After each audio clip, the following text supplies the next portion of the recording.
This area in classic World of Warcraft is great.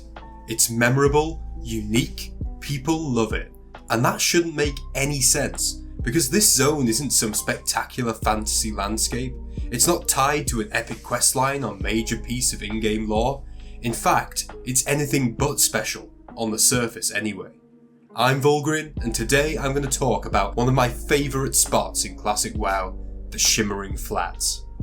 So the first thing I should mention is that the Shimmering Flats isn't actually a zone in its own right.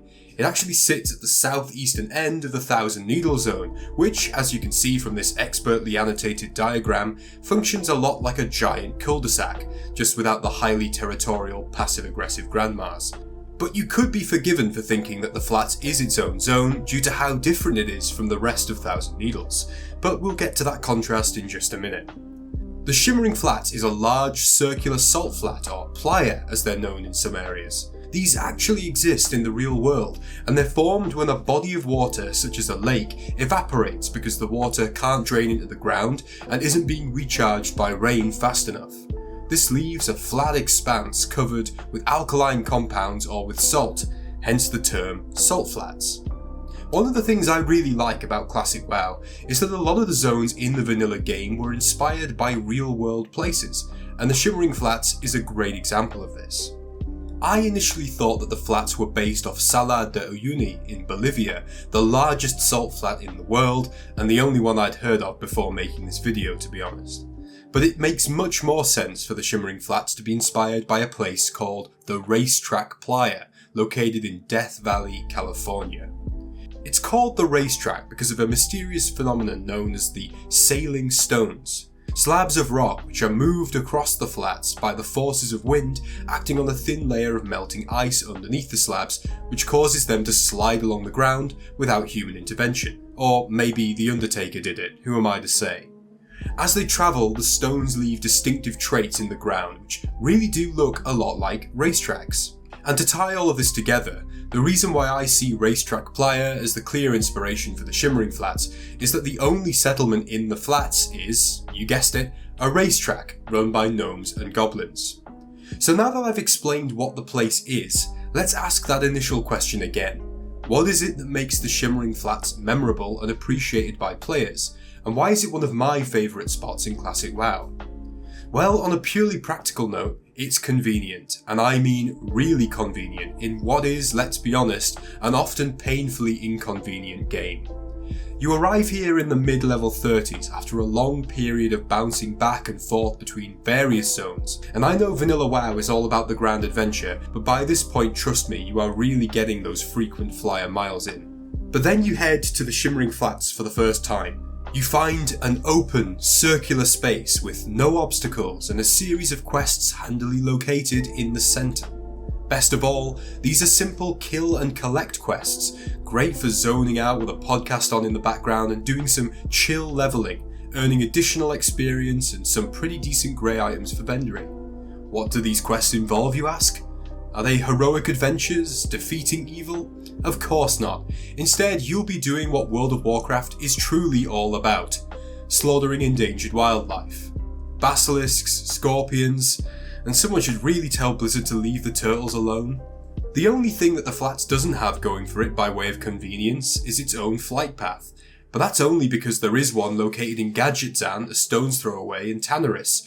Just watch out for enemy players looking to kill unsuspecting travellers as they cross the pass. Not that I would know anything about that. Okay, so it's convenient. So what? There are loads of places in WoW which make questing an efficient, easy experience, especially in the later versions of the game, which I openly state I'm not a fan of. Well, there's more to the Shimmering Flats than just the questing experience, because I would argue that there's some quite clever level design going on here too, despite the place being a flat circle. Actually, because it's a flat circle. Let me explain.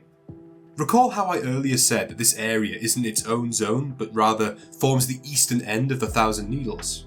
Well, unless you're a fan of very long distance open water swimming, your first experience of entering the Shimmering Flats will come from you travelling through the rest of the Thousand Needle Zone and entering the flats from the west. Why is this important? Well, most of the Thousand Needles is made up of narrow canyons dominated by dozens of buttes. Yes, I checked the pronunciation of that word. These buttes are the needles from which the zone takes its name. You can actually climb up several of them, and there are even settlements on top of the biggest needles. This zone is all about verticality. You are either on top of a butte looking out over the tabletops of the other needles, or you're far below, navigating between their bases like an insect crawling between giant tree trunks. On the summit of each of these needles, there is nothing but the open air around you, but on the ground, it's a close, condensed place, and you often can't see very far ahead at all without your vision being blocked by one or more of the needles. So you can understand why it feels absolutely breathtaking when you finally emerge from between these colossal towers and see this. Yes, the Shimmering Flats is an open, barren place, and if it was simply part of the Barrens, or Tanarus for that matter, it wouldn't have anywhere near as much of an impact on players when they first enter it. But because it sits within the Thousand Needles, it works perfectly. You go from an area defined by its verticality to one which is so horizontal it has flat in the name. You might not realise it at first, but there is some subtle, effective level design going on here. And look, the Shimmering Flats might not be visually complex or full of intricate details other than the odd shipwreck or crashed pod racer, but when you run across it at night, the endless white plain beneath your feet stretching on forever with nothing but the sky wheeling overhead and the odd marker to keep you on the road, there's no denying that it's unique and memorable. And it's nostalgic too, because we simply don't see places like this in World of Warcraft anymore, and that's understandable. When Blizzard launched Vanilla WoW in 2004, it really was the World of Warcraft. The game released with 2 massive continents containing between them almost 40 zones, a truly massive achievement at the time. And this sheer size meant that whilst fantasy was always front and centre, it made sense for there to be some relatively natural landscapes across the world. This changed as soon as the Burning Crusade launched.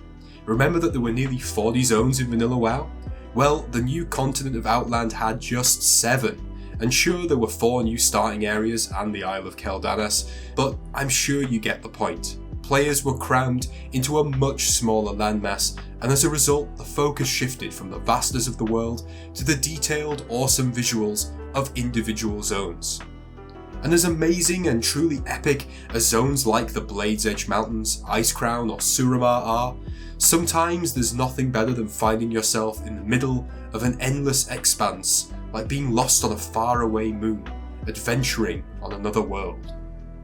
As with so many parts of the old world of Azeroth, the Shimmering Flats was forever changed by the Cataclysm. The Thousand Needles zone was flooded and the flats became a giant lake. It's a shame really. It was such a unique area before, and now it's just the same as any other body of water all across Azeroth. But ultimately, with the return of the classic game, players can once again quest here to their heart's content, running across the sands as they travel between the Thousand Needles and Gadgetzan on their way to Sulfurak. Ah, good times. And it's memories like this which are why the Shimmering Flats stands out, and why it holds such a special place in the hearts of many classic players, including myself. I hope you enjoyed this short video discussing one of my very favourite spots in Classic WoW. I've been thinking, and I'd like to make this into a bit of a series, as there are so many other locations, dungeons and characters in the game which I have an interest in and would love to discuss further. If that sounds fun to you, feel free to subscribe to the channel for more, and let me know what you think about the Shimmering Flats in the comments. Where else would you like me to cover in these videos? As always, you can catch me live on Twitch playing Classic WoW on Chaos Bolt EU. Link in the comments below. Until next time though guys, have fun, take care of yourselves, and I shall see you in the next video. Bye bye!